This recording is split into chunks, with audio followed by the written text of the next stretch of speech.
welcome to WAVEStv this evening. My name is Nimat Aleshla. This is the program that keeps you updated about the daily event. And I have my co-host in the studio with me, Aderele Ijelu. Aderele, welcome to the program with me. Good evening, Nimat. How are you doing? I'm very well, and you? Hope you've had a good day. Yes, it was awesome. Yes. Good evening, everyone. Aderele as usual. Pretty interesting. So how was the weekend? The weekend was fine. You know, that was the first weekend of this year, the year, so I decided to have some fun. Although I did not go out to some place I'm supposed to go, but I chill at home. But a lot of things happen. I'm not going to tell them on air right now. Maybe I will tell you later. But I told you this morning, Anima. Yes, they actually for my weekend was amazing. It was pretty good. No one actually uploaded everything on our social media for the first time this year. Well, new year, new resolution, like they say. All right, so let's get on to the business of the day. Helicopter crash. Nigerian Air Force announces burial date. The Nigerian Air Force has announced the burial date for the 5 crew members who died in the Mi-35 helicopter that crashed at Damax, Borno, while providing close air support to troops of 145 Battalion on the 2nd of January 2019. The funeral will take place on January 8 at the National Military Cemetery, Umaru Musa Yar'Adua Way, Abuja. The 5 crew members, Flight Lieutenant Peruwi Jacob, pilot in command, Flight Lieutenant Kauto Paul Kiliofas, co-pilot, Sergeant Awal Ibrahim, flight technician, Lance Corporal Adamu Nura, gunner, and aircraftman Meshak Ismail, gunner. May their joints so rest in peace. Amen. Bus driver arrested for alleged rape of septuagenarian. The police in Lagos on Monday today arrested a 41-year-old commercial bus driver for allegedly raping a 78-year-old woman and causing her serious injury. The Commissioner of Police in the state, Mr. Umoimu Edgar, confirmed the arrest while briefing newsmen on the sources recorded by the command in the last 1 month. Edgar said this septuagenarian had asked for direction to a place in Lagos from the suspect who had instead lured her to his scheduled place and raped her. So let me give you more details about the incident. According to him, the woman was going to K2 when the suspect picked her in his bus at the popular Maryland area. Unknown to the woman, the commercial bus driver, who had ulterior motive, drove her to Adeni Jones in Ikeja, where he forcefully had sex with her in spite of her old age. 41-year-old man raping a 78-year-old woman. So wait,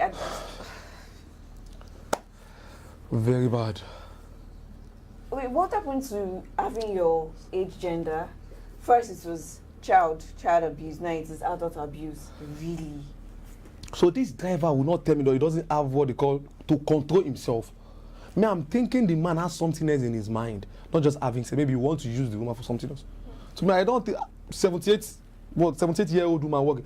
I'm sorry to say that she's not sexy anymore. The posture is not there. So why will you just rape someone? Oh, God. Life imprisonment, please. Well, so, moving on. Lawmaker calls for inclusion of entrepreneurship, vocational studies in tertiary institution.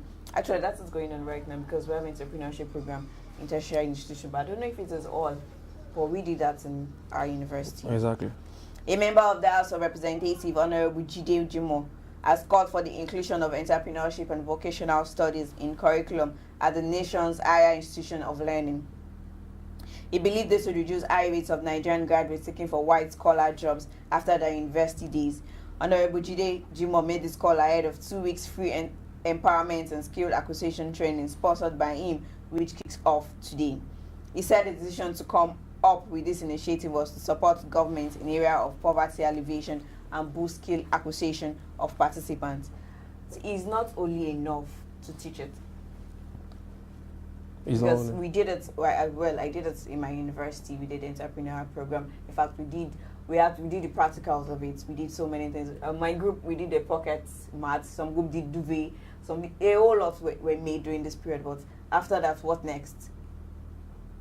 You know, I think back then in the university, they did it just for them to pass marks. Because I also remember because it was introduced by Jonathan administration that all graduates at least involved themselves in one skills, or they were calling it, I think the course back in my university was graduate self-employment, GSE. So at least for them to learn 1 or 2 things. But I'm sure after learning, most of the students, they did not pick it up. They don't learn or try to make use of the thing, because I'm sure most people now are gaining from that thing they did back there in university. So for them telling them to inculcate that in the university right now, I think is a welcome development, because it's going to look beyond white collar job after graduation, which is very scarce now in the society. Well, it is good.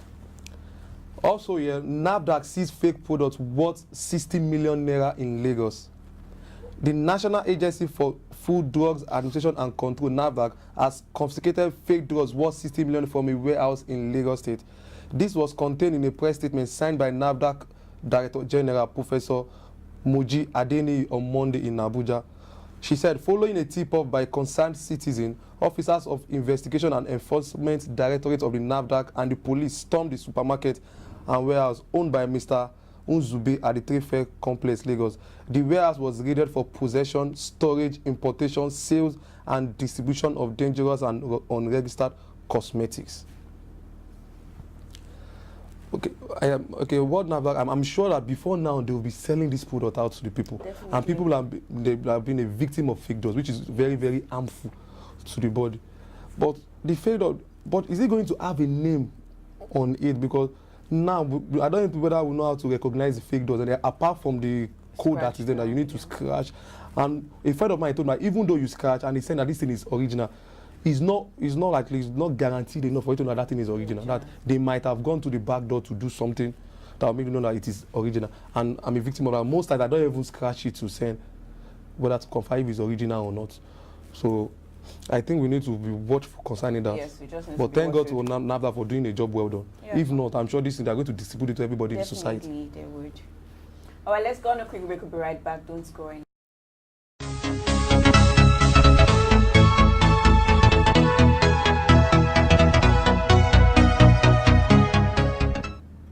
Good evening, everyone. Welcome to Politics Updates on WAVEStv this evening. My name is Aderele Ijelu. The national leader of the All Progressive Congress, APC, Asiwaju Bola Ahmed Tinubu, will now lead the party's campaign for the February general election as against President Muhammadu Buhari, who is the chairman of the APC Campaign Council. Buhari stated this on Monday while inaugurating the campaign council. The president said the reason was that he didn't want governors to suffer because of election. The Independent National Electoral Commission on Monday presented the National Register of Voters to political parties. On its verified Twitter handle, INEC revealed that its chairman, Professor Mahmoud Yakubu, made the presentation at the quarterly consultative meeting with political parties. That's all on Politics Update this evening.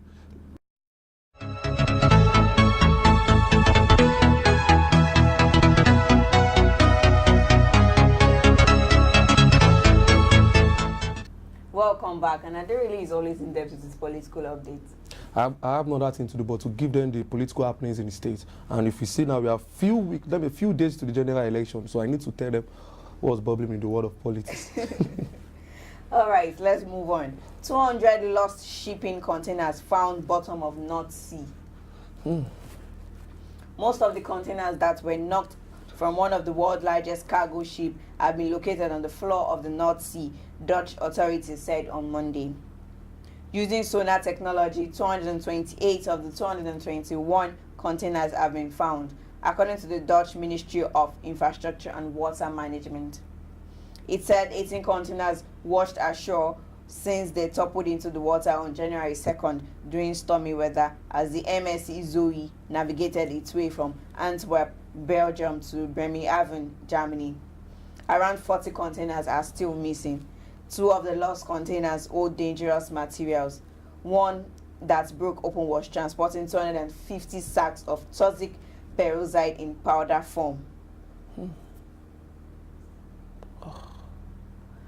Okay. We are not safe? We are not safe. Seriously. We are not safe. Wow. We are not safe.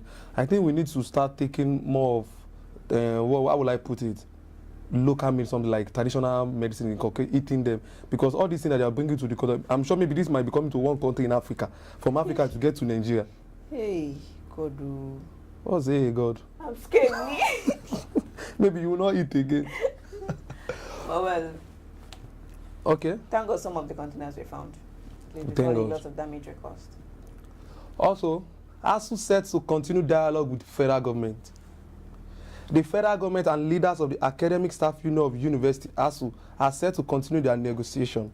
Both parties hope to reach a truce at the meeting expected to hold in Abuja concerning the ongoing industrial action ASU started in November 2018. The government is also seeking to use the discussion to improve on its efforts so far at resolving all contending issues raised by the striking lecturers. They are trying to make sure those they can reach a negotiation before the 2019 election. Yes. Because this is the time they have. Since November, December, now in January. I'm sure after this, if they do not like settle this after the election, they might just sweep it under the carpet. Exactly. So it's better they should just like get to the root of all these things, negotiate, and at the end of the day.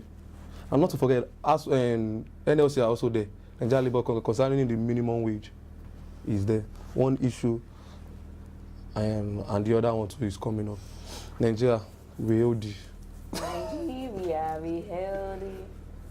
Our own motherland. I like. Can you recite it? I like it. Don't disgrace yourself on set. Oh yeah. Wait, do you think I can recite? Oh yeah, please. The first national anthem. Oh yeah. Ben Bruce celebrates Dino Malaye as he turns 45 today. Today is our famous senator's birthday. Happy Our birthday. own Nollywood actor. Nollywood senator. Happy birthday, SDM. That's his nickname, Senator Dino Malaye, 45 years. But the funny thing is that celebrating 45 years where Sorry. in the police custody. We're sorry for that. But Sorry next year it's about not going to that. be like that. Yes. Next year is going to be amazing, don't worry. Alright, that's all we have for you today on Wave TV. Follow us on our social media pages as Wave TV 24. Subscribe to our YouTube channel at Wave TV. Drop your comments, say good things about Aderele. And say good thing about Nima. And do ensure you have a wonderful evening. Bye for now. Bye.